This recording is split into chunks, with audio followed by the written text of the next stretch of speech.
ಗಂಗಾವತಿ ನಗರದ ತಹಶೀಲ್ದಾರರ ಮುಖಾಂತರ ಮುಖ್ಯಮಂತ್ರಿಯವರಿಗೆ ಬಸವರಾಜ ಮ್ಯಾಗಳಮನಿ ಮನವಿ ಮಾತನಾಡಿ, ತಿಪ್ಪೆಯಲ್ಲಿ ರಸ್ತೆಯಲ್ಲಿ ಪ್ಲಾಸ್ಟಿಕ್ ಆರಿಸುವುದು, ಚಿಕ್ಕ ಮಕ್ಕಳ ಆಟಿಕೆ ಸಾಮಾನು, ಸೂಜಿ, ಪಿನ್ ಮಾರುವುದು, ಭಿಕ್ಷಾಟನೆ ಇತ್ಯಾದಿ ಕೆಲಸಗಳನ್ನು ಮಾಡುತ್ತಾ ಜೀವನ ಸಾಗಿಸುತ್ತಿರುವ ಅಲೆಮಾರಿ ಜನಾಂಗದವರಿಗೆ ಒಳಗೆ ಮೀಸಲಾತಿಯಲ್ಲಿ ಸಂಪೂರ್ಣ ಅನ್ಯಾಯವಾಗಿದ್ದು, ಈ ಹಿನ್ನೆಲೆಯಲ್ಲಿ ಸರ್ಕಾರ ವಿಶೇಷ ಸೌಲಭ್ಯ ಕಲ್ಪಿಸಬೇಕೆಂದು ಸರ್ವಾಂಗೀಣ ಅಭಿವೃದ್ಧಿ ಹೋರಾಟ ಸಮಿತಿ ತಹಶೀಲ್ದಾರರ ಮೂಲಕ ಸರ್ಕಾರಕ್ಕೆ ಒತ್ತಾಯಿಸಿದ್ದಾರೆ.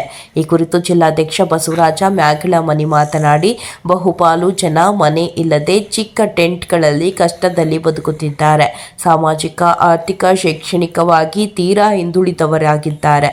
ಇಂತಹ ಜನಾಂಗದವರು ಪ್ರಬಲ ಸಮುದಾಯದವರೊಂದಿಗೆ ಪೈಪೋಟಿ ಮಾಡಿ ಸೌಲಭ್ಯಗಳನ್ನು ಪಡೆಯುವುದು ಕಷ್ಟ. ಹೀಗಾಗಿ ಅವರಿಗೆ ಪ್ರತ್ಯೇಕ ಮೀಸಲಾತಿ ನೀಡಬೇಕು ಎಂದು ಒತ್ತಾಯಿಸಿದರು.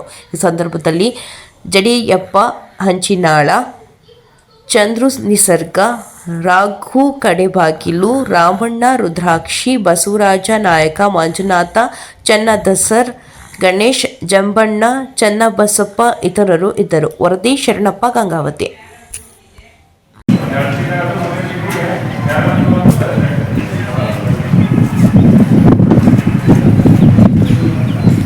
ಸರ್ವಾಂಗೀಣ ಅಭಿವೃದ್ಧಿ ಹೋರಾಟ ಸಮಿತಿ ತಾಲೂಕು ಘಟಕ ಗಂಗಾವತಿ ಮಾನ್ಯ ತಹಶೀಲ್ದಾರ್ ಗಂಗಾವತಿ ಅವರ ಮುಖಾಂತರ ಮಾನ್ಯ ಮುಖ್ಯಮಂತ್ರಿಗಳು ಸಿದ್ದರಾಮಯ್ಯ ಕರ್ನಾಟಕ ಸರ್ಕಾರ ವಿಧಾನಸಭೆ ಬೆಂಗಳೂರು ಅವರಿಗೆ ಮನವಿಯನ್ನು ಸಲ್ಲಿಸ್ತಾ ಇದ್ದೇವೆ.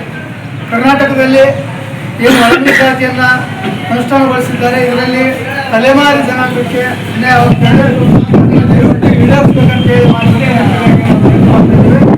ಮುಖ್ಯಮಂತ್ರಿಗಳು ಸಾಮಾಜಿಕ ನ್ಯಾಯದ ಅಧಿಕಾರ ಅವರ ಬಗ್ಗೆ ನಮಗೆ ಅಪಾರವಾದ ಗೌರವ ಇದೆ. ಆದರೆ ಮಾನ್ಯ ಮುಖ್ಯಮಂತ್ರಿಗಳು ಯಾವುದೇ ಒತ್ತಡದಿಂದ ಇವತ್ತು ಅಲೆಮಾರಿ ಜನಾಂಗಕ್ಕೆ ಅನ್ಯಾಯ ಮಾಡ್ತಾ ಇದ್ದಾರೆ.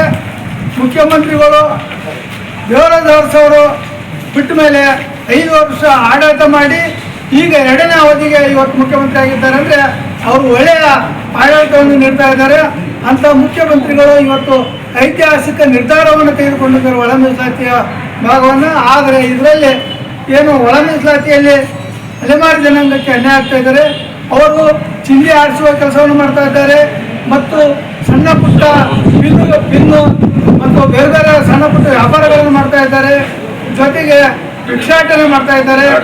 ಏನು ಬೇರೆ ಬೇರೆ ಅವರ ವೃತ್ತಿಯಲ್ಲಿ ವೇಷ ಹಾಕಿಕೊಂಡು ಅವರು ಜೀವನ ನಡೆಸ್ತಾ ಇದ್ದಾರೆ. ಇಂಥ ಒಂದು ಜನಾಂಗ ಕಣ್ಣೆದುರಿಗೆ ಕಾಣ್ತಾ ಇದೆ. ಇವತ್ತು ಕರ್ನಾಟಕದಲ್ಲಿ ಅವರು ತಿಪ್ಪೆಯಲ್ಲಿ ಏನು ಪ್ಲಾಸ್ಟಿಕ್ಕನ್ನು ಆರಿಸ್ತಾ ಇದ್ದಾರೆ. ಅಂಥ ಒಂದು ಕೆಲಸವನ್ನು ಮಾಡ್ತಕ್ಕಂಥವ್ರಿಗೆ ಇವತ್ತು ಸರ್ಕಾರ ಅನ್ಯಾಯ ಮಾಡ್ತಾ ಇದೆ.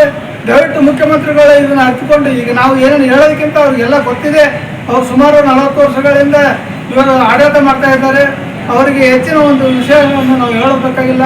ಮಾನ್ಯ ತಹಶೀಲ್ದಾರ್ ಮೂಲಕ ನಾವು ಮನವಿಯನ್ನು ಸಲ್ಲಿಸ್ತಾ ಇದ್ದೇವೆ. ಮುಖ್ಯಮಂತ್ರಿಗಳು ಈಡೇರಿಸಬೇಕಂತ ಒತ್ತಾಯ ಮಾಡ್ತೀವಿ.